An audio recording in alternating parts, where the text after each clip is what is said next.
The Shred Shed Podcast. Yo, what up? This is Earl Shreds, boy. And Sydney Shreds. Ooh. And this is your #1 podcast. For all things rock and roll, music, or just plain awesome. Y'all don't forget to follow me on TikTok, Instagram, Facebook, Twitter, whatever you got, at Earl Shreds. And don't forget to check out the website, www.earlshreds.com. Thanks. Everyone, before we get to this video, please be sure to check out the Patreon and earlshreds.com. You can help support me at Patreon for as little as $2 a month. It helps me to continue to make these videos, continue to make these podcasts, and most importantly, helps me fund the live shows. If you haven't checked out a live show, please go to earlshreds.com and check out my schedule to see where I'm playing live. And if you want to see me play somewhere, please shoot me an email at dalton@earlshreds.com or a DM on any social media platforms and let me know where you want to see me play. Again, I thank you all for my support, and you can follow me and subscribe to me on Patreon for as little as $2 a month. I wish I said I had a millionaire baby daddy backer who was helping me, but alas, it is just lonely old me. I do this for a living. So again, if you could check out the Patreon and be a Super Shredder subscriber, that would be awesome. And it helps me to continue making this awesome content. And also, again, check out earlshreds.com for the live schedule and also earlshreds.com for the awesome Earl Shreds merch that you can get customized and made to order, sent directly to your house. Love you guys so much. Thank you always for the support. Enjoy the video. Oh my gosh. T. Toby's our podcast dog. Yeah, he's our podcast dog. So, Did you tell her the story about the dog I thought you had? Uh-oh. The one that's on the screen? Yeah. he thought Because that... it's a little terrier, a Boston Terrier. It looks like a Boston Terrier. Yeah, he thought the dog that's in, our little live stream. Yeah. He thought that was ours. Aw. He's like, that looks like a Earl Shreds dog, and then he saw this disgusting Yeah, he actually has abomination. that now. Did you see my rat in there? Little brown sewer rat I have. It's a bigger rat. It's a bigger rat. She's like a Nutra rat. She looks like a Nutra She rat. is, yeah. Yeah. I think we're good to go. She looks like a little This booty. camera is not on. Does that matter? The screen? No, it's recording. You see that red light? Yeah. Oh, yeah, there you go. As long as that red light's blinking, it's recording. Blinking? So if it stops, then I have my lawyer on retainer. GoPro, I'm coming for you. Didn't you have to send one back? I did, and it really... Actually, the customer service at GoPro was pretty top-notch, honestly. That's nice. Can you hear yourself well? I can, You could yeah. have wiped off the Can you hear me all right? Absolutely, yeah. You sound like a professional. I don't Hey. even... He's a trained expert on the microphone. Oh, yeah? An expert. Yeah, you said you have a radio show? I do have a radio show. Yes, ma'am. So, the one and only Zakk United. Hey. Wish I had a soundboard. I go, ding, ding, ding, ding, ding, ding. I'll post that in a minute. But yeah, you want to shout it out? Yeah, so I do Monday through Friday on K-Star Country. We play country music on a country radio station in Montgomery, Texas, 99.7, the K-Star app. It's free. Nice. Yeah, you like country music? I like older country music. Me too. Yeah. And I play a little bit of that every once in a while. Sweet. I played some Vern Gosselin today. Nice. I don't know, Vern. Oh, yeah. I'm not a fan of like today's country. If you consider it country, I guess. Yeah. What's considered today's country is not my favorite. Right. So. Yeah, I definitely prefer Texas music over like Nashville country, I like artists from Texas and Arkansas and some guys from Kentucky, but mostly that Texas stuff is what I mess with. Who's a Kentucky artist? Like Tyler Childers, Ward Davis. No, Ward's from Arkansas. But Tyler Childers is one that I like. There's another guy named Tyler Booth that I like. There's a few. Oh, I know him. Oh, I'm sorry. Yeah, I know him. See, Which I've one? never known that. Tyler Booth. I don't know him. I don't know him at all in real life, but I know of him. The way I said it made it seem like I know him. He lives right down the road from me. But I've heard his name. I think we might have seen him live one time or something. I don't know. Yeah, I've yet to see him live, man, but I'd like to. You say it's 99.5? 99.7. 99.7, yeah. My brother used to DJ on 90.5, The Cat. Where's that at? It was the same Houston radio station. Oh, cool. Yeah. Yeah. It was DJ Sunshine. That was his name? Yeah. DJ Sunshine? He had long blonde hair. That's awesome. Yeah. Was it the 90s? No, it was like 10 years ago.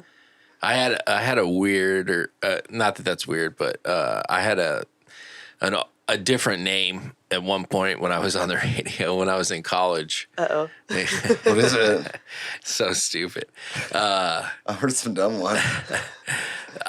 It was Uncle Fester. You remember from that? Yes. Yeah. Disappointing. I don't know. What is it from? The Yeah, Addams from the family. Addams Family. Yeah. The Addams family. Which one was he? The bald guy, the fat bald guy. The pale, fat bald guy. How did you deem that name?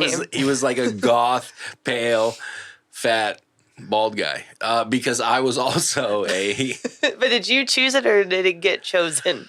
I think, man, I really can't remember. I don't know. I don't know if somebody else gave me that name or not.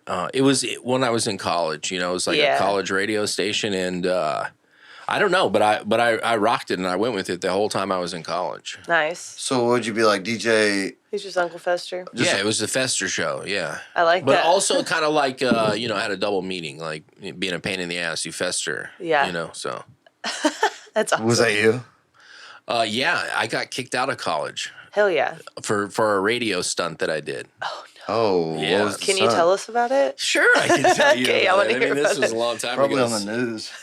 So this was in Kansas, and it's so stupid too. Like this was like 20 years ago, and I did a thing called puking for pizza, and I basically made people vomit over a telephone call that I put on the air to win pizza.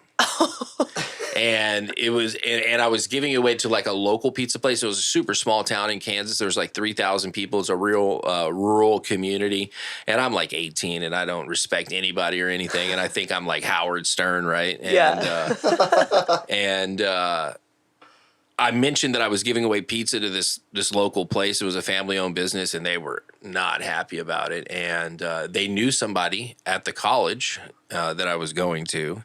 And, like the next Monday or Tuesday or something after that happened, I was asked politely to leave. And I did, and, Aw. That's hilarious. for making people eat pizza? No, for making them puke on air. Yeah, that was the problem.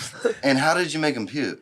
Well, I didn't make them puke, and honestly, I don't know if they actually did. It could have all been theater of the mind, right? So you didn't feed It was them. like it was like I didn't call. feed them. No, you call in and This is 20 years ago. We were on the phone, okay? Before, Yeah. the dial-up era. landline. But you weren't like The landline. you weren't like feeding them pizza to throw up. No, they No, want a pizza pizza. was the prize. Okay. Yeah. I would have That's done what I it. thought. Yeah. Who doesn't want a free pizza when you're in college? Why would you get kicked out? That's so. I guess it was 20 years ago. It was 20 years ago. It was rural Kansas, and Yeah, that was like. Yeah, I've been to Kansas. it was a big deal at the time. But yeah, Kansas sucked. Man. Yeah, it sucks. I would never go back there. It was Why? wild though when I lived there, man. Cool story. You'll appreciate this as a shredder.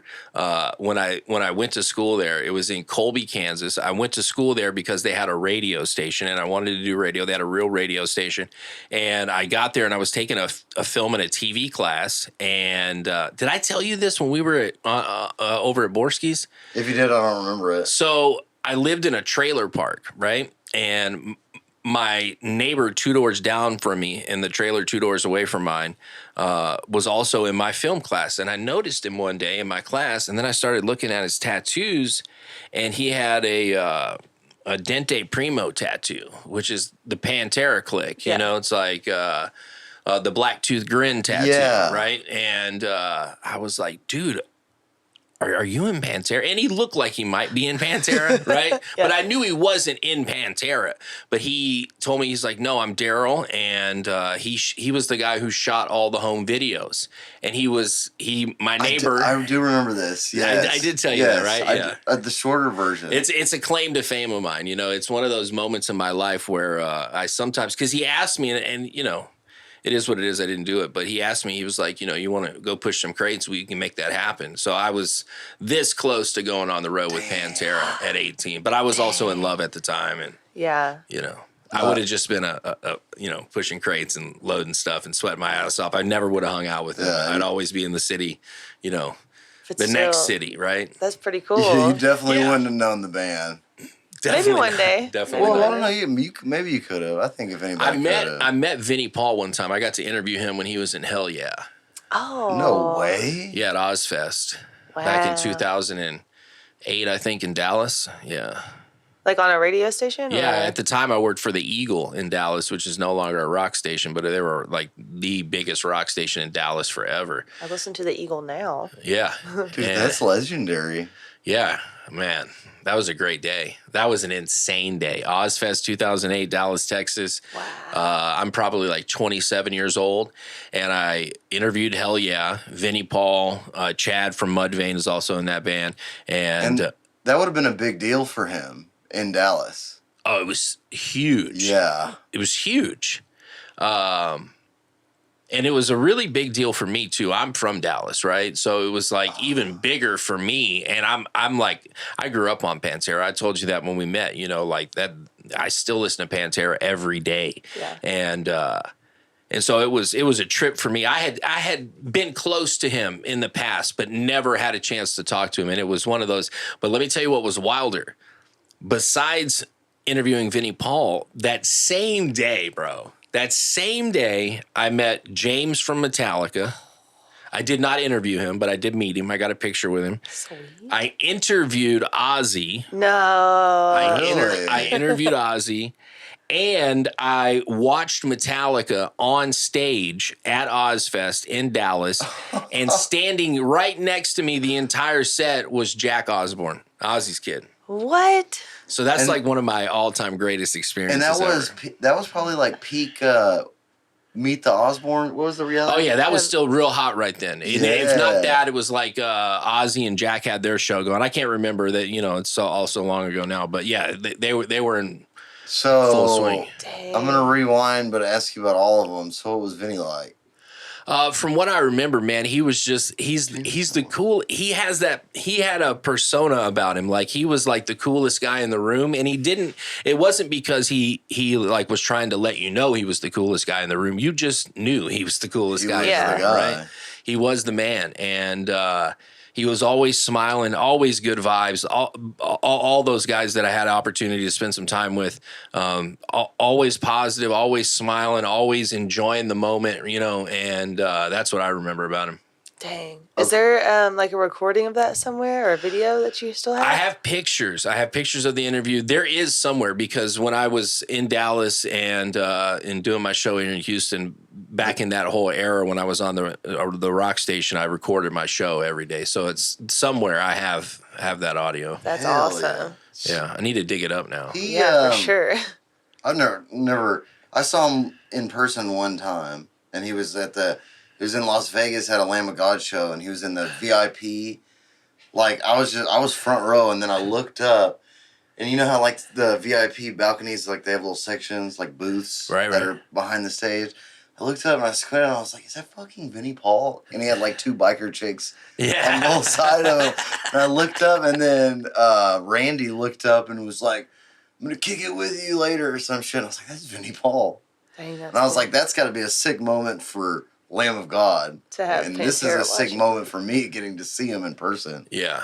Damn. Yeah, he was one of those guys. Like, I've been fortunate to meet so many people that like I love and like listen to their music and just look up to. But like, he's one of those ones that you kind of stop in your tracks and just kind of stare, you know. And he had a badass beard, and that beard was on point, man. You know, with those lines. It's clean, dude. Clean, man. Fit was always had lit. the fit, always had the hat. I think, and his fit was a little bit better than Dimebags. Oh, it's definitely better than Dimebags. Vinny had a nice sense. I think he was probably more handsome too. I'm trying to think what they looked like in old pictures, but I think he was.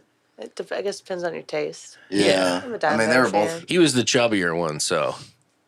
I think they're both handsome men. It seemed like when they were younger in pictures, it was more like thick, like just corn-fed chub. But yeah, he did get bigger first. But I think him and his brother are some of the best that Texas has to offer. I can only think For sure. It's a list. If I had to put like 5, I don't know them, but like it'd be those two, Stevie, Billy Gibbons. I guess George Strait. If you want to go to country music, That's a pretty good list right there. Maybe, is Willie from Texas? Willie's from Texas. Yeah, so him. That'd probably be the top 5. From Texas, is what you're talking about? Musician. I guess Janis Joplin. Yeah. I was about to say there's a whole. But him and his brother are definitely up there. But so you met James. I met James. Was it like a brief meeting? Brief meeting, meet and greet type thing. Maybe had like 2 minutes to say something. What did he look like? I feel like I met him in like the prime Hatfield stage. Like it wasn't young. It wasn't the long hair, curly long hair. It was like the shorter, like when he was like middle 40s, early 50s, something like that. That was like 2008, like I said. So it was like prime dad James. Yeah. Like he was in his dad era. What was that? I guess the Saint Angered was the last album that had came out. 2008, maybe. That might be right. Well, we saw both of we saw Pantera and Metallica like 2 weeks ago, and they were just legendary as it was legendary gets, dude. That's awesome. And Pantera went hard as fuck, obviously, in Arlington. We saw them 2 nights in a row. Yeah.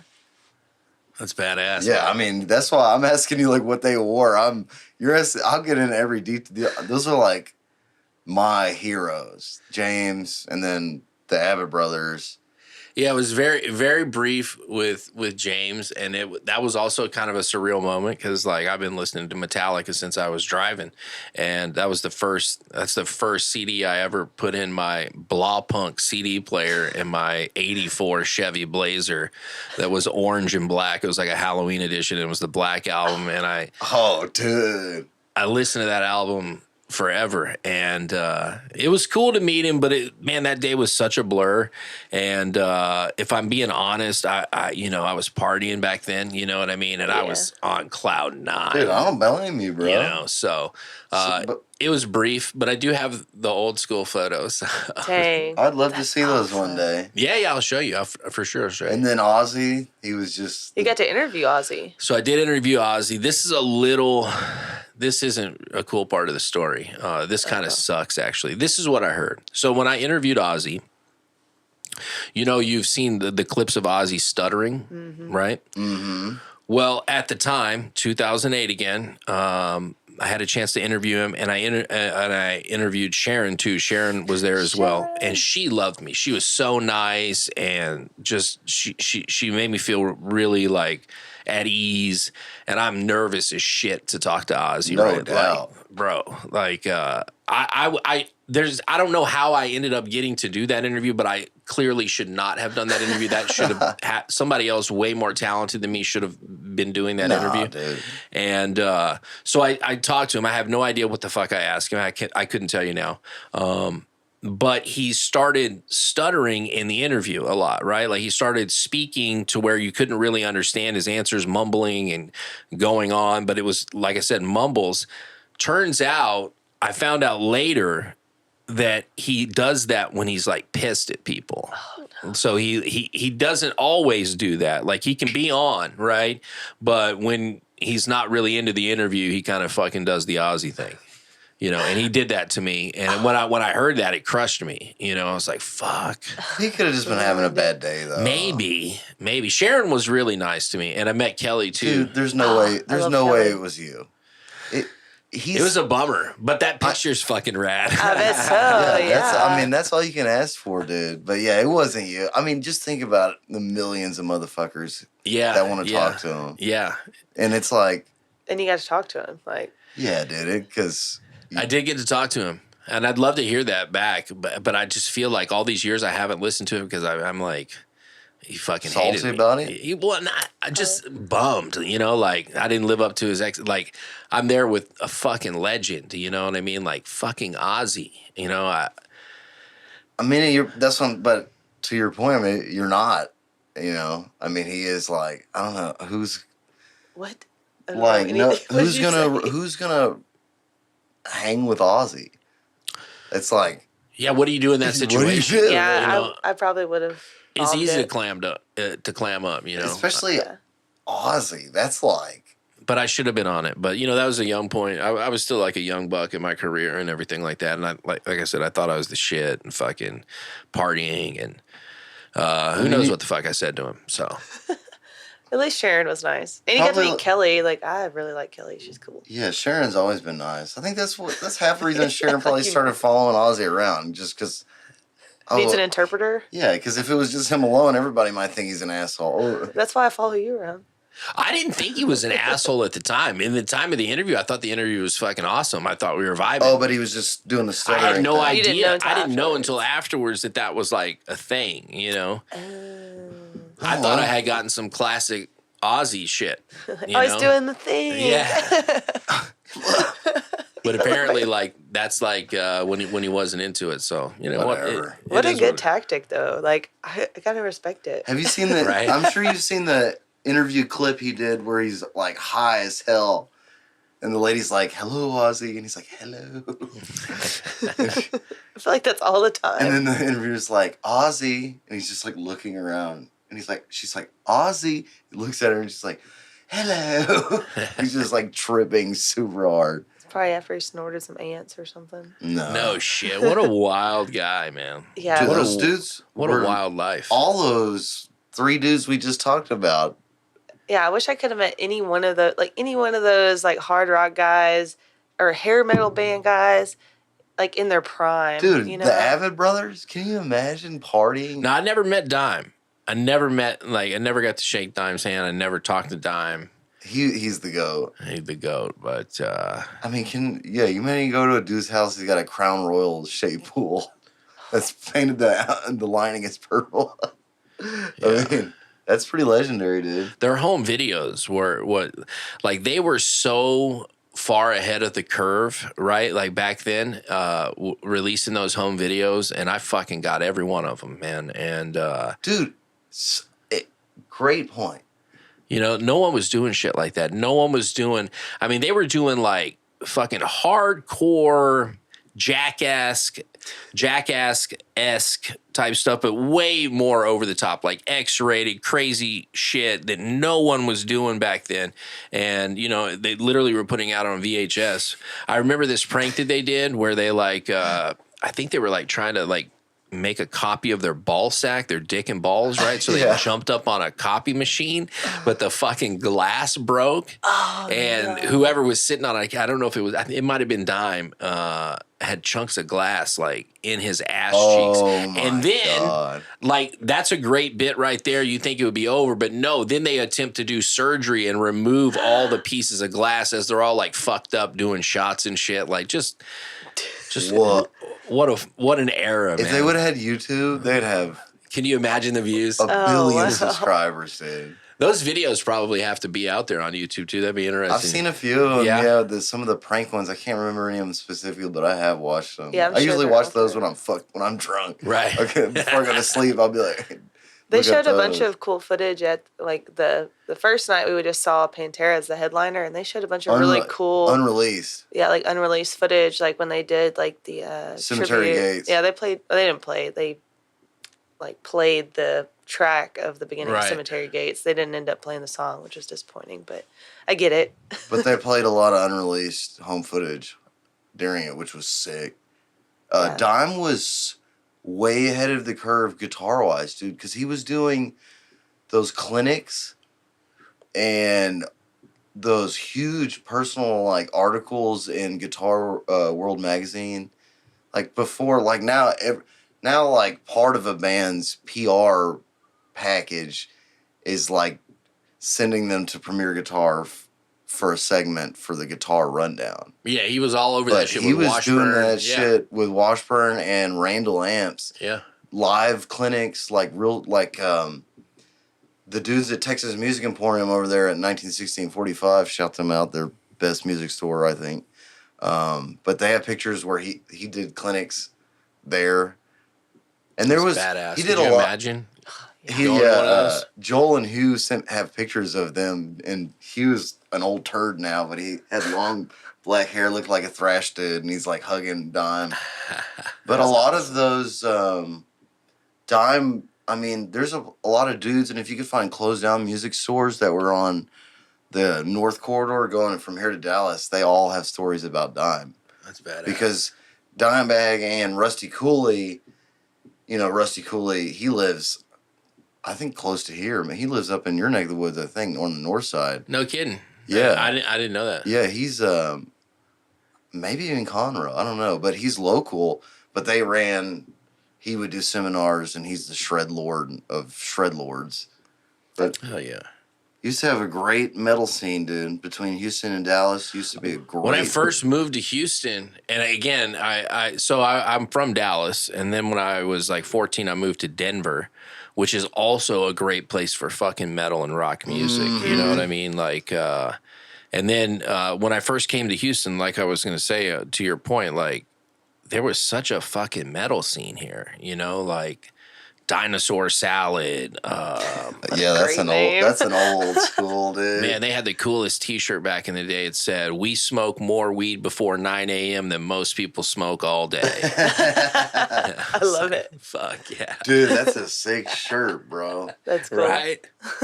I used to go see metal shows up in Humble at Fuel, dude, and it was, it was right here in Humble, dude, and the skate park was next to it. So you had the hardcore club. Literally, like I would see people drop into the half pipe from the roof of Fuel. Like I saw this badass pro rollerblade chick do like a backflip off of Fuel into the skate park. But it was such a great scene, dude. And now they're not there. It's sad. It is sad, man. When Fitz like was no more, that was sad. That's still like a bummer, man. I've seen so many badass shows at Fitzgerald's, and that's just like a Houston institution. It's almost like sacrilegious, like to get rid of that shit. And hardcore. Rage Against the Machine played there. Testament, Exodus. There's rock and roll bands. A lot of old school rock and roll bands. I'm trying to think. Somebody told me a real sick band they saw at Fitzgerald. I remember talking about that. I can't remember what it was, but it was a sick band. I saw a fucking Soulfly there. Oh, that would have been sick. And it was the scariest concert of my fucking life. Oh, yeah. There were so many people inside Fitzgerald's, and I was upstairs. And I think, I want to say Sepultura maybe played that night too. I think it was when Soulfly and Sepultura were doing their thing together. And I think that might have been the band. It was asses to elbows in there, right? I'm upstairs, and I don't remember I think it was like... one of those bands, I think it was Soulfly, they had like a big fucking song that was like for soccer games. Mm-hmm. Like the Angel's Son? Is it? I don't remember. It was like a chant song. I don't know what it was called. I know exactly this. It was almost like they were talking or speaking in a different language, and when they played that, the whole fucking upstairs started just bouncing and shit. And I was like, man, I need to get close to an exit. This shit is wild, And then I saw a girl, I think somebody's elbow like came down and cracked her in the face, and it was just the middle of her face was just split open. That was a wild show, man. But Fitzgerald's dope venue.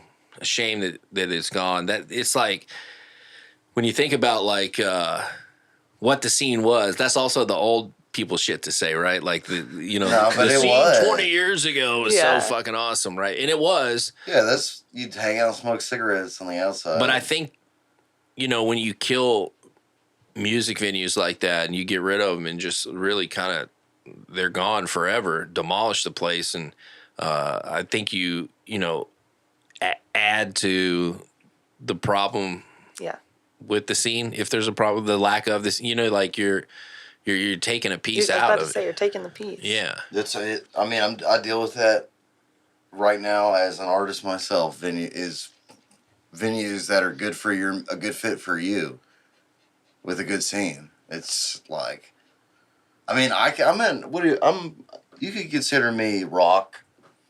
Now, yeah. Yeah, like I'm rock and roll, like rock musician, and like I'm Out is a rock song, but it's just hard. Where do I play it? Right. Especially as somebody that's not a huge artist that can sell lots of tickets. It's like, there's a handful of places yeah, that you it's can like, see a rock show. There's Scout Bar. Yeah. That's in the Foundation Room. But even then, I mean, they want you to be able to sell, 300, 400 tickets. Oh, do they? I'm out the loop, man. I have no idea. I mean, it's like... We paid $25 to watch a DJ. We thought it was going to be a band. Yeah, dude, and it's just like, Bar. I can't find any places... It's hard to find places, especially in Houston, that are like, not too high of a barrier. Everything is like, they want you to sell 400 or take the hit yourself. What's that place on 1960? Oh, man, I thought we talked about it. What town? Oh, I don't know. What is it? Spring, maybe? Houston? Willowbrook area? Do you know what venue I'm talking about? It's like a hardcore metal venue. They have metal bands. 19th Hole? No, that's the Woodlands. But that's one. I mean, that's a metal spot. Yeah, I need to get in there. Well, yeah, it's hard rock. That's another problem. Yeah. Back in the day, 19th Hole used to be like fucking metal, dude. It's still pretty metal. Yeah. If any, I don't know what it is now, honestly. Yeah, I haven't been there a long fucking time. But there's a spot that I'm thinking of. It's a fucking rock bar on 1960. Fucking, is it Acadia? Oh, it might be. Yes. That sounds familiar, yeah. I've been there and... I haven't been there in forever either, but I hear a lot of people talking about it. How about, rock I hit bands? them up, yeah. Yeah. There used to be like Java Jazz. Java Jazz was cool. Yeah, I'm just Don't learning take this. my pink I'm pen. learning it's really coming from a country band. All I knew was country venues. So now it's like I got to reinvent the wheel trying to figure out who likes rock music. Right. Because I played in like red dirt country venues for 6 years. It's like, Yeah. But I mean, ain't nothing but a couple phone calls and spreading the word, you know what I mean? Well, there's like Warehouse Live and Foundation I Room. also feel like a lot of places now I feel like there's a lot of rock guys, right? Rock music, rock bands that play to Texas country crowds. Mm-hmm. And there's there's a spot out in Hockley called the Roadhouse. You ever been out there? You ever seen that? This is a pretty cool stage. It's like an outdoor venue, but they do rock bands and country bands out there. And shout out to them. I think I've never been there, but I know the place. Yeah, it's forever away. It's way out there. I think I drove my motorcycle up there one time. So I know him. Yeah, it'd be a nice motorcycle cruise. What's that place that Coolio passed away after he played at? Oh, the Frio Grill. Oh, the barn. It's such a weird name. The barn. They're nice people. That's a good place to play. Dude, I have seen some pretty rock and roll country dudes play to some old crowds before. Like, I've been the youngest person in the crowd by like 20. I know some of these places that you're talking about. I'm like, damn. I'm like, the band is sick, and I like the energy, but I'm like, oh, yeah, the crowd is like geriatric. I'm not being ageist. It is what it is. I'll be old one day. Ageist, is that a thing, man? Yeah, I'll have people in the comments or DMs saying I'm ageist. If I clip it. That's just fucking facts, Yeah, I was trying to find that venue because there's a couple that I have in my head right now. There's a couple more that I have in my head too, but they're like what you just described. Yeah. So. Oh yeah, you gotta do what it takes. You gotta do it. Whatever. I'll play for no one. There used to be the Engine Room though too. You remember the Engine Room back in the day? That place was rad. That was the new metal zone. And what else? There was like the Proletariat. Is that place still around? No, and I ain't heard that in a long time. That's a while. I don't think. Am I aging myself? No, dude, I forgot. I've never even been there. I just remember people. Both of the Engine Room and the Proletariat were hard. Yeah. If what I remember, very metal. Well, I saw Seven Dust at Engine Room. I know that. I saw like Blue October there, which I wouldn't call metal at all, but I saw a lot of shows. I heard there. people call Blue October metal. Oh, get the fuck out of here. I definitely have. Really? Yeah. Blue October? Don't they have a fucking fiddle in their I've band? heard a lot. I think they do now. They Yeah. have some strings or some shit in the band, They right? played at 713 a couple of months ago. Hey, I like Blue October. I got no problems with Blue October. I really do like Blue October. I liked their shit back in the day, for real. I mean, there was a point where I was trying to go to every Blue October show I could go to. I love. Yeah, I recorded at where they did I think an album at over there in Stormy Cooper Media. Shout out Stormy Cooper Media. Oh yeah, Stormy Cooper, a legend. Blue October did an album at his place. That's cool. It's like a big poster of him in the wall in the studio. Hell yeah. Which is sick. I'm trying to find that. So you done radio your entire life? So I've done radio since I was 18. Yeah, and I'm 43, so 25 years. That is awesome, dude. Yeah, man. That's all I've done.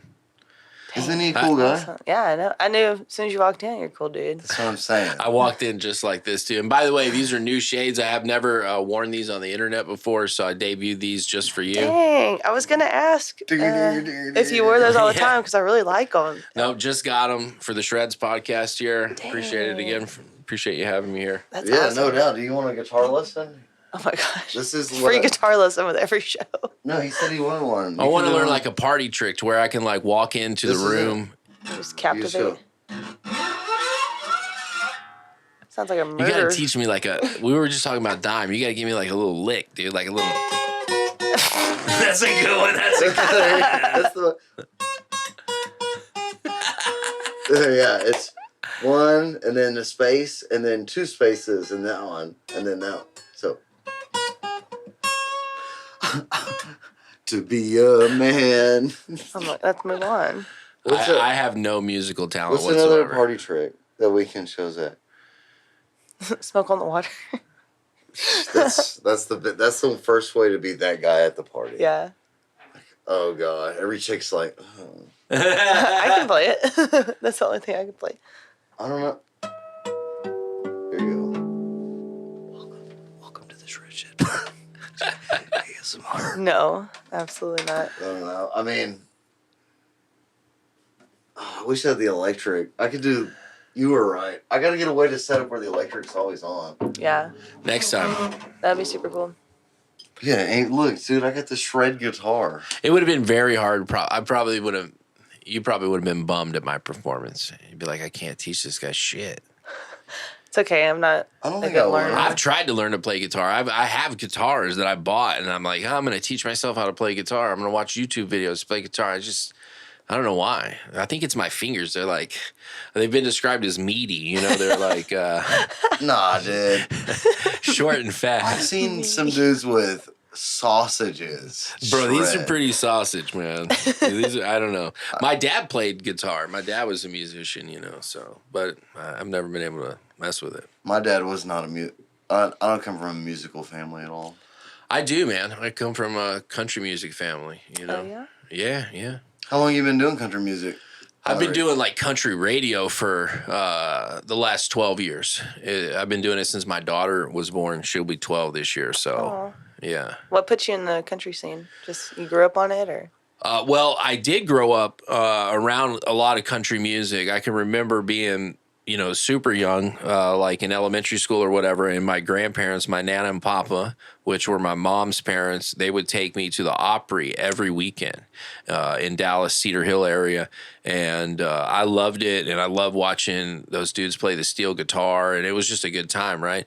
And as I got older, I would hear my dad's side of the family, my granddad and all of his brothers, my uncles, always talking about Bob Wills. And that is also my great uncle, a guy by the name of Bob Wills. I don't know if anybody's ever heard of him. The King? The King. Yeah. So that blood runs through my veins, and I'm really proud of that. I would. That's awesome. It's without Bob Wills, I know I sound partial here and shit, but I don't think we would have country music as we know it, and when we talk about country music, it's here, in my opinion, because of Bob Wills. Western swing created that whole movement, and So yeah, I grew up, hearing about him. That's all they talked about, like every family gathering, every time I'm around my uncles and my cousins. I mean, his pictures. All I listen to. Oh yeah, all the time. There's a lot of. That's awesome. Yeah. Yeah, that is awesome. So yeah, I grew up around it. My dad played. My dad played guitar. My dad was always like, playing. He was in a band and shit. And when he was in high school, they never did anything or whatever. But my dad was always the guy who would play like guitar at Christmas and fucking Thanksgiving and shit. So yeah, I was always around music. And then this is a wild story. Are we good on time? Yeah, no. Yeah, we've got plenty of time. We can do whatever we want. No limit. I'm just talking your ear off here. That's what we want. So that's cool. Can I have the water? So I got so that was my childhood, right? Nothing too crazy. Like I said earlier, I moved to Denver when I was like 13, something like that. And I knew then that I wanted to be on the radio. Like I wanted to be on the radio since I was like a little kid, and when I was like 8 years old. And long story short is I get to Denver, and my best friend in high school, this kid who lives in my neighborhood, Jason Fry, shout out Jason, his older sister was a like part-time DJ at KBPI, which was the fucking rock station in Denver back in the day. And she would always, be around. And one summer she asked us, me and Jason, if we would consider working, if we wanted a summer job at Red Rocks. And we said yes. So my first job in the entertainment business was working at Red Rocks, and she hooked that up. And for the life of me, I can't remember Jason's sister's name, but she knew Barry Fay, who was like the major concert promoter at Red Rocks back in the day. And he hired me and Jason, and we were like 14, maybe 15. I definitely didn't drive, and it's kind of shitty though, like the job that we had. And I feel kind of like an ass for it now. What is it? So I was kind of like a snitch, like a paid snitch. Oh no! So they called it a bootlegger. They said you would work it's like the bootleg guys, right? So me and Jason were 14, 15 years old. We were wearing street clothes, right? Whatever you'd wear to the first concert I ever worked this at was the Fish Festival. It's an iconic fish festival that happened in Morrison, Colorado. It was a huge fucking thing. They pissed off the entire city of Morrison, Colorado.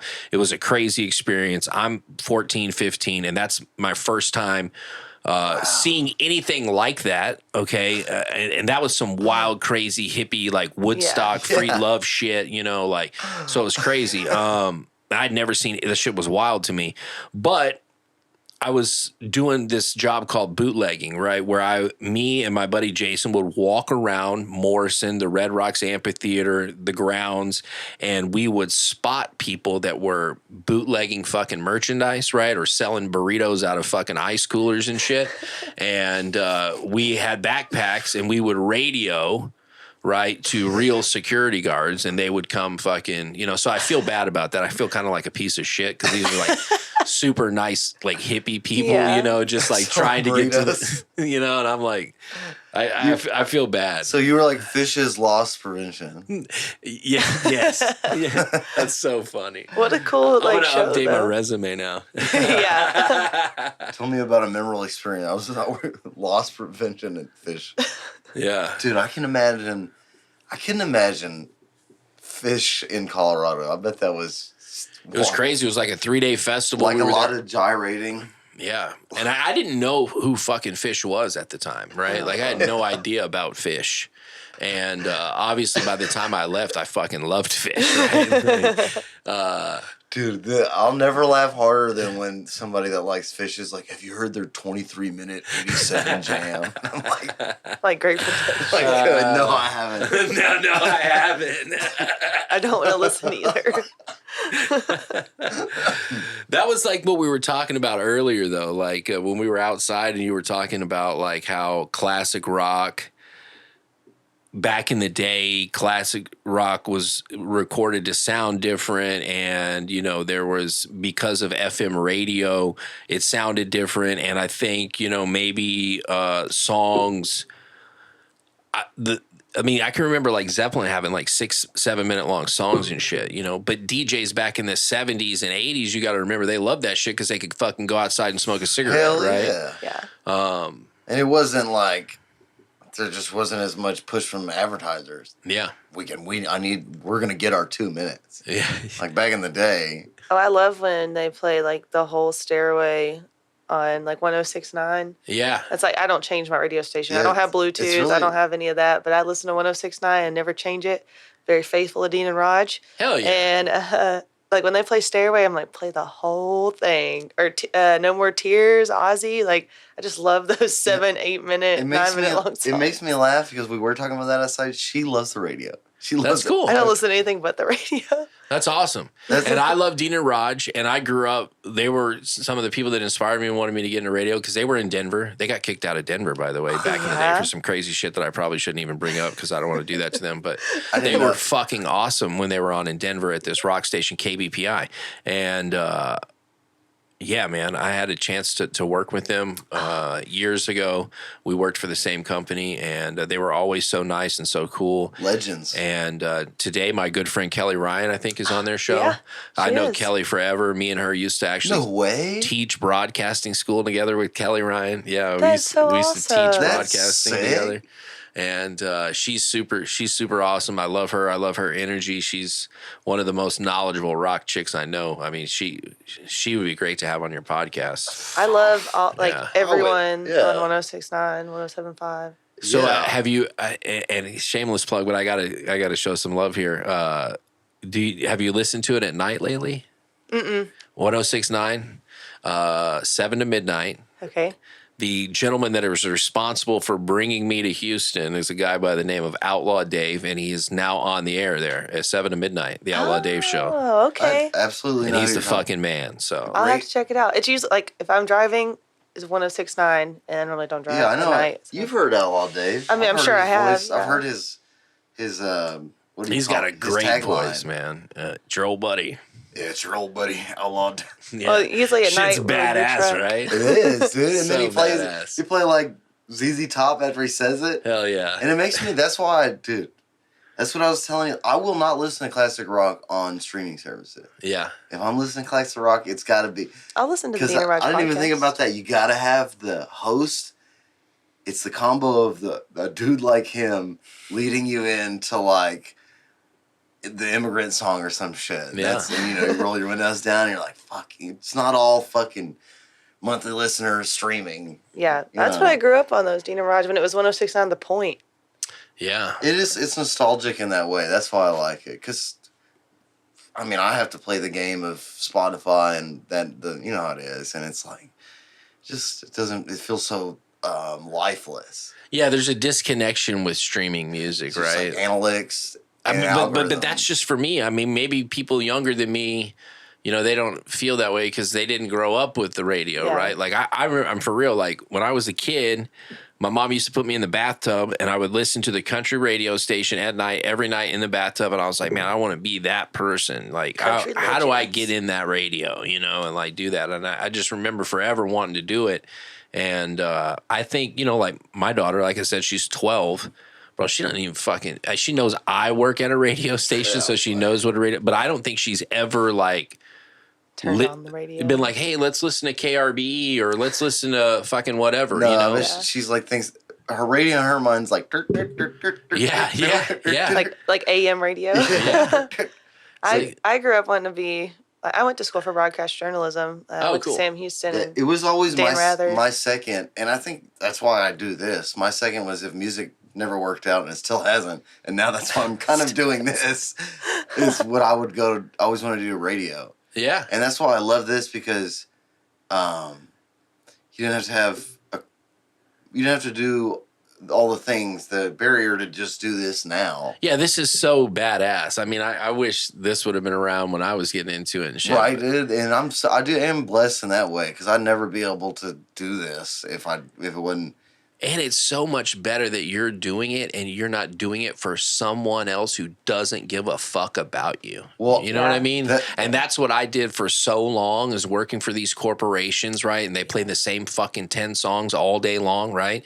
Now I'm lucky enough to be on independent country radio where I don't have to worry about that bullshit. But, you know, I worked for people. I always made other people money. You know what I mean? I was always pushing their agenda, pushing whatever they wanted to push. And I think it's so cool that you have your own fucking platform and your own audience that you cultivated on organic originality, fucking Earl Shred shit, right? Like, you know, thank you. I appreciate it. They can't do that. No other radio station in town can duplicate what you're doing, right? Like they just can't.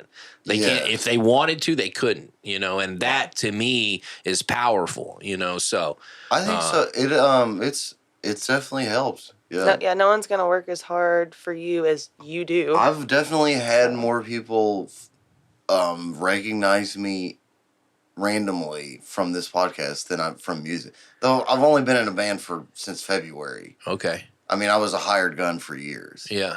So, but definitely the podcast. How long have you been doing the podcast? Since last November. October, November. Coming up on a year. Coming up on a year, dude. Wow. Are you gonna have an anniversary party? I think I didn't even think about it. You gotta have a party and invite that dog. I'll go with, you can get bulldogs rented in Houston. Oh my gosh! Dude, everybody come and bring your dog. I've talked about it. That might be the move. I've talked about doing a live one, selling tickets and doing a live podcast. Fuck yeah, you should, bro. That'd be awesome. And you know, you've seen them before. Yeah, I've watched live podcasts. I watch Kill Tony all the time. Oh, yeah, we love Kill Tony. My dream is to host the Kill Tony, but with music. So you can show up. A rat show. That's such a great idea. Show up, put your hat. You should do it. And then you get a song. Fuck yeah. That's badass. Come to play.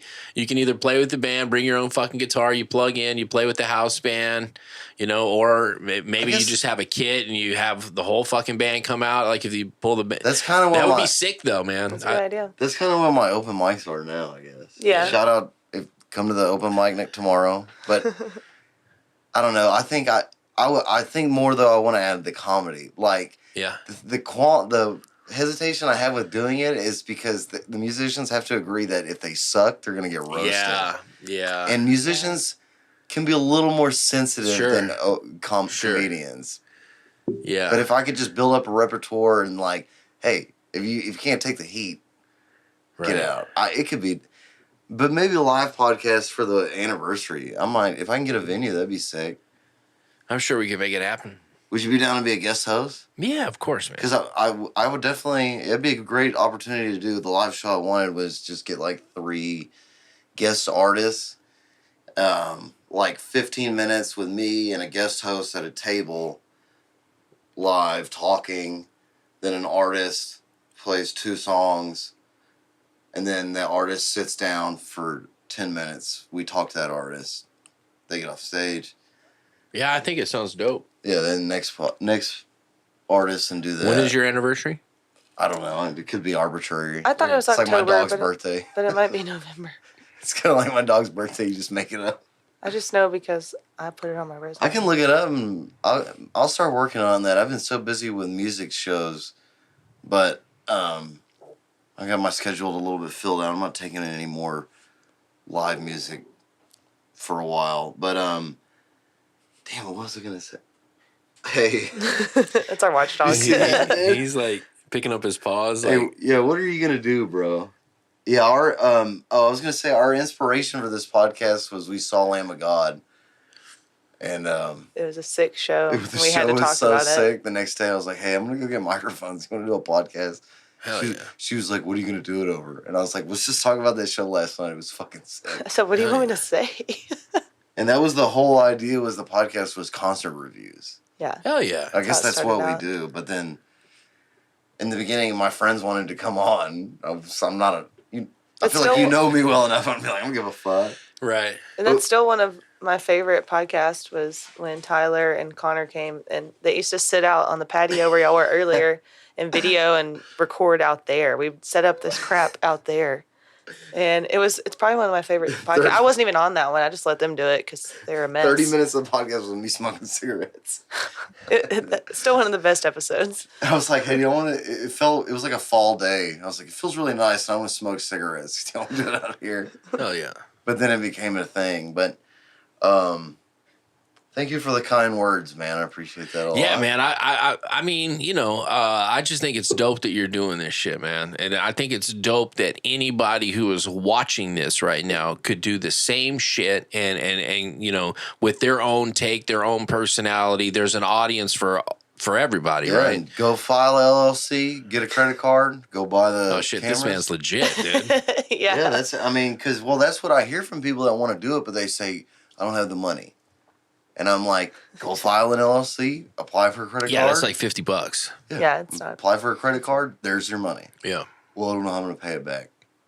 And, if you have a smartphone, you don't have to have all these nice-ass cameras and all this. No, that's what the first 10 podcasts I did was that smartphone and that one. Yeah. And it was actually that iPhone, and I used pancake guitar mics and pencil mics. Oh, yeah, So that was one of them right there. When we had like 4 guests, everybody would have a different mic. We had like the Bluebird, the pencil mic. Somebody had the Bluebirds, man. Now your name's in lights behind you. That was his Christmas present before he was That's Earl badass. Shreds. That's badass. I got him that. He changed his Instagram handle, and I was like, that's pretty cool. I'm going to get him it was on our patio. I wanted to get a patio light.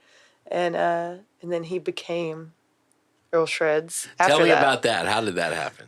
Because I also know you as Dalton. It's very uneventful. Do people know that?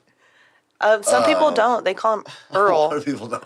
People come No, up I to mean me. people on the podcast. I didn't just No. give out your yeah. name. Dang, you No, they ruined know. it. No. They know it. I mean, they don't want to know it. They block Dalton out. Most people are Right. like, I've literally been like, well, my real name's Dalton, and they go, I'm not going to call you that. Yeah. People come up to me and Earl ask where Shreds Earl is is. iconic, man. That's Thank- like such a fucking dope name. Thank you, dude. And then it Like, how do you not want to fuck with Earl Shreds, right? and Like, it leans to so many other avenues. Earl Games, Earl Skis. Oh my gosh. Earl does But then he has like dog taco. shreds.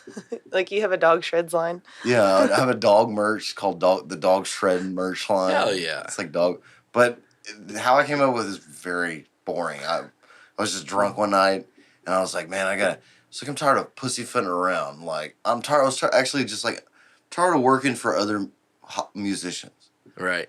And I was like, I got to be serious about my brand. Like, Right. it's like, if I'm going to take it serious and do music, so I was like, what's the name? And then my middle name's Earl.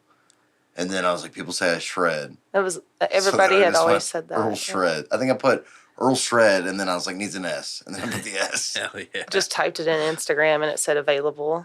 And this is a lesson for everybody about haters. People told me that name was so fucking dumb I love it. for months, dude. How But look at that sick logo I made. exactly? Yeah, it does look good. Because when It I would does tell look people good. when I started, I'd be like, I'm gonna call my name and change everything to Earl Shreds. They were like, what the fuck is that? And then the logo existed, and then now this, and now it's This not. was the first. Hell So yeah. lesson learned: don't let people discourage you. No. Don't let haters discourage you. If you believe in it, people are Yeah, eventually man. gonna Yeah, because that's follow. exactly. It felt like for a few months I was like, am I the only one that thinks this name is sick? This is a cool name, Earl Shreds. And then I started thinking, I was like, she can be Sydney Shreds. My daughter's Avery Shreds. Yeah. Toby Shreds. Which I stole that from Lyndon B. Johnson because LBJ, he named his Yeah, wife. He yeah. named his wife and his dog everybody Johnson, and I was like, I'm just gonna do the same shit. The Shreds tribe. So Yeah. then people know her as Sydney Shreds. Yeah, they call me Mrs. Shreds all the time. Oh yeah. I walk up and they're like, how's Miss Shreds? Or Mrs. Shreds. Damn. But Sydney Shreds kind of I really do flows. appreciate the kind words, dude. It's been rough lately, man. Music is tough. Ugh. Like, Yeah. I'm not one that I don't whine. It's just been it's like I just don't understand the unnecessary headwind sometimes. I saw that post that you made, and That's one of it, dude. It's just I think a lot of it has to do. I just don't think certain people in the industry, some bar owners, right, some club owners, I don't think they know how to deal with people or to communicate, right? Like they're kind of on their own wave, and I think artists and musicians can kind of sometimes be on their own wave, but I think there's some of them who don't maybe get it, and I don't think there's just a disconnect there. Like they're not people. You know, sometimes you have to have a front man, right? And if the bar owner might be better suited as a drummer, right? Not being the front man of your band, okay? Yeah. Like being the face of your band. And he might not be able to communicate well, or the booking agent or whoever the fuck it is, right? But then there's also ego, you know, there's some of that. That's what I find the most. Yeah. Is well, that's just people too, man. Their place is the best. Everywhere else sucks. I'm like, I was just at the other place the other weekend. Like, looking around your place, I'm like, it's pretty much apple oranges, buddy. Like, It's just. I don't feel like that's fair for them to say either. There's so much. There's so many other fish in the sea around where we're at, right? Southeast Texas. So it's like, okay, dude, you can have your bar. Just go to the next one. There's literally one next door. Yeah, everywhere you turn. And the good venues, I like the Whiskey Barn, of course, 1886 Humble. You can't replace them because they're awesome. But then I do find the ones that are not good, it's like, okay, you're easily replaceable. Yeah. And it's like, you're never going to be like, shine. And then they're closing down in 2 years and they're wondering why, going on Facebook. Oh, nobody came to my bar, and I had to liquidate, whining. And I'm like, yeah, I had to work with you a couple of times. Like, I can see why your business went under. Like, I don't understand where you treat the artist like that plays. If anything, I'm the customer. If I have a following, I'm the customer. Or if I'm marketing the event on my own and bringing a following or bringing the people, like, you're 100% not involved in any marketing. You're just the stage. Like, they don't recognize that it's like a almost like a partnership. I was about to say a partnership between you and their bar, and that your brand is going to bring your friends, your family, your people, your tribe out, and they are going to spend money at your new partner's establishment, right? Well, that sometimes, in some cases, those partners have ego and they're fucking idiots, and they just think, well, doesn't matter if you play here, somebody else is the people will be here. And I don't buy that bullshit, you know. Yeah. It's unfortunate that you're dealing with that, but you know, that's not everywhere, right? There's sometimes, depending on where you go, there's going to be a built-in crowd, but a lot of the places around here, there's not that built-in crowd they're always going to be at that venue waiting for a new band. The band usually brings I try to get away from guarantee pay as much as possible. Just because I'm like... Get away from guaranteed pay? Yeah, guaranteed flat rate. That, you know, there's certain venues that pay a guaranteed flat rate, $1,000, like a small bar. They've got food and a built-in customer crowd. Those are where you get your guarantees. And I'm just at the point where I'm like, I just want to get away from that and just hustle till I can get ticket sales. Yeah. Because all the problems we just talked about are at these guaranteed paid places. Okay. Where it's like, yeah, here's $1,000, but now it's like, you work for me. It's like, I'd rather just... Like, you have to make back I'd rather just grind it out and sell tickets. Have a partnership with a venue that takes a percentage of my ticket sales, and the people that support me, they bought their ticket. And I've had to learn that when I started the band, I'd play anywhere, obviously. I can play every gig. But now I'm fine. I'm learning, like, it's just not worth at all. It's actually negatively affecting you to play at some of these places. Your image, your mental health.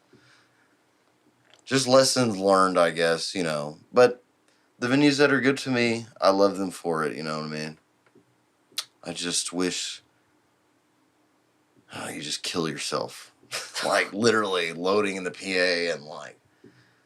It's a lot of work. And I feel... There's not a lot of places that cater to musicians, and you would think that these places might do a little bit more of that, right? Like, And I will say that back in the day, you know, I had a pretty tight relationship with Scout, which I mentioned earlier. And I feel like that place was built for musicians by musicians, right? That place was built to bands that were on tour. They wanted them to, you know, eventually know that Scout Bar had the best lights, the best equipment, built-in crowd. You know, that place was always sold out for years, like a decade or more. You know, it was just always hitting local bands up to be the openers. Always having the local guys, and that's to me what feeds your business. Because going back to the point that you said, where you're the customer and you're bringing out, you know, it's like this is Earl Shred's show. And we need a table for 250, right? Yeah. Me and my people are about to show up and eat. Yeah. You know what I mean? And I feel like Scout is always done that. I haven't really messed with them, and I haven't talked to Bone in a long time. They're still that way. I'd love to. And that's forever away. You know, that's like so far away. It's like almost a different market, but I feel like there should be more venues like that, right? Absolutely, yeah. Northside doesn't have anything like that. Yeah. Yeah, and I was going to say, a lot of the venues I play at, too, they don't understand, because I don't play acoustic shows, so I always play with my band, because I'm a rock blues band. They just don't realize, like, they treat me the same way as dudes that are just playing the acoustic guitar with one speaker. Right. And I'm like, you know, like, I'm killing myself, like... Show up 2 hours early. We rehearse once every week, because I feel like if you're going to be in a band, you should rehearse.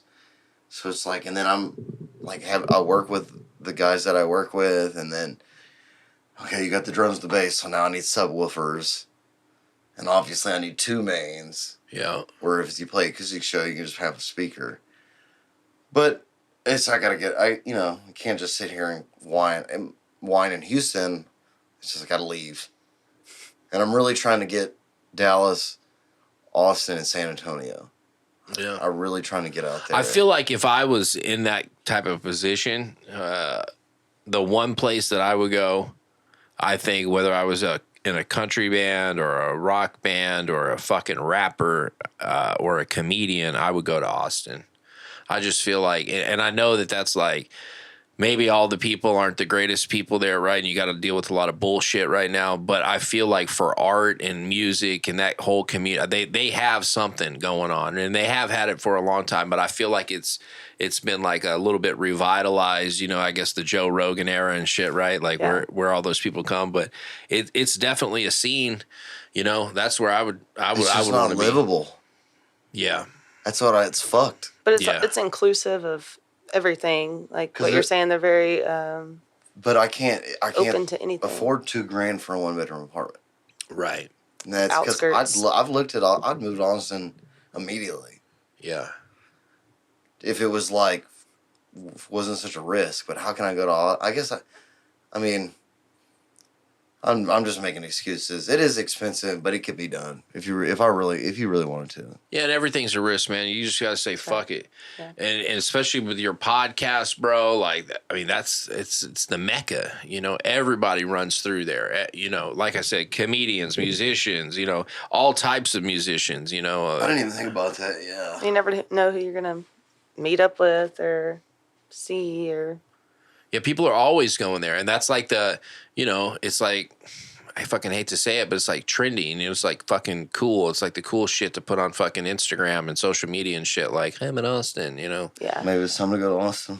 Let's go live under the bridge. Let's be weird. Don't make me the fucking reason you're leaving H-Town, man. Fuck. He was already talking about it. I told him, I said, I'm not moving to Austin. That's exactly what I said to him. Yeah. I was thinking like... So I moved to Beaumont. Of friends that live in Austin. I was thinking Russia. I want to go to Russia or something. Like, there's nothing wrong with Austin. Or India. It's a cool China. place. I'd rather live in like Canyon Lake. So. I want to be the people's musician. Oh my gosh. It's not my music, it's our music. Oh, man. Well, I guess we could wrap it up, man. It's been a good one. How long are we at? What's our record, honey? Are we on over an hour? Yeah, like hour 15. Damn. That's not bad. That's pretty good. good. Yeah, that's the sweet spot. I don't think I can do the 3-hour ones anymore. Man. Yeah, that's gnarly. Just about what you said about on the back end, like having to edit all that bullshit and upload it. Like, that's crazy. Because when I started, I was a dumbass again. I was like, let's just chill and turn the mics on. Yeah, I mean, I thought this flowed really well, but I'm used to, like, the podcast that I'm a part of, we're like fucking 10 minutes or less. The radio is kind of like yeah, I mean, for the longest time, I have a little bit more freedom now that I'm doing, like, the independent radio shit, but for so many years, I mean, I was talking like 8 seconds or less. You know, it's like fucking, you got to get everything in like fucking over a 7-second intro and shit, right? Like, yeah, I'm way too stoned to live in that world. Yeah. That's why I can never do it, bro. Because it takes me 8 seconds just to go, and Yes, sometimes I'm like, wake up, buddy. come on, let's get. but it's weird because I feel like people's retention spans, you know, that's taught me. I did that for a long time on the radio, and I feel like I can see on the back end of my like socials and the analytics and shit that most people, the average watch time is like fucking 9 to 13 seconds. You know, people just,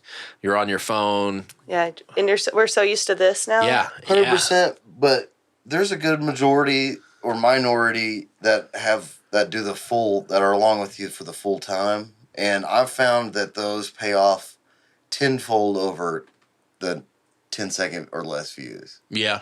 I would say, like, if I'm, say, scrolling through TikTok, depending on the day, like, I give it 5 seconds. If it doesn't catch my interest, I'm out. But it's nothing for me to sit and listen to Joe Rogan for 3.5 hours. My core group of, like,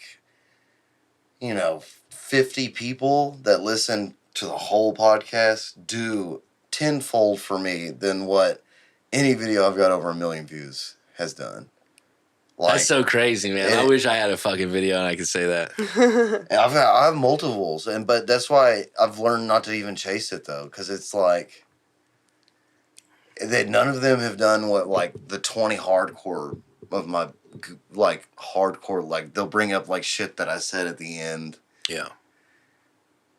It's just, I don't know. I guess I'll learn that the hard way. Plus the videos you think that are going to go viral never do, and then the dumb ones. Exactly. I noticed that kind of shit too, like shit that I spend forever on and I think is so dope, like fucking fizzles, and like the shit that I don't think about and I just fucking throw up there. It's like, what the fuck? Dude, that's why this style of podcast, I can get so many views. That's like clips with like over 500,000 views on like 60-second podcast clips. It lends itself because I could just I'll just cut 20 minutes up, edit out all the silence to where it's quicker pace, and then it's all 60-second clips. And I'll put them out of order so it looks like we're talking about something different. Yeah, and like the one of me like. Those are the most viral ones. Yeah, when I clip people, I'll put them like out of context or like I'll make it seem like completely random or something. Like I definitely clipped her out of context doing SC Kyle. Oh shit. And then it's like him talking about Hitler, and then it's me doing like a little, Fuck, dude. I'm not gonna do it because you're gonna clip it again. But I was gonna before we ended, I was gonna tell you earlier. That's why I always would love to be on the radio, and I'm glad I can do this because I never knew I would be able to work for a radio station or corporation for the shit I say. Dude. Right. Like, I have strikes. YouTube will barely let this podcast on YouTube. Really? I have episodes that are still banned. We got banned from TikTok multiple times. They don't just ask you to make it like age restricted or something? Oh no! If you say whatever's in season, right?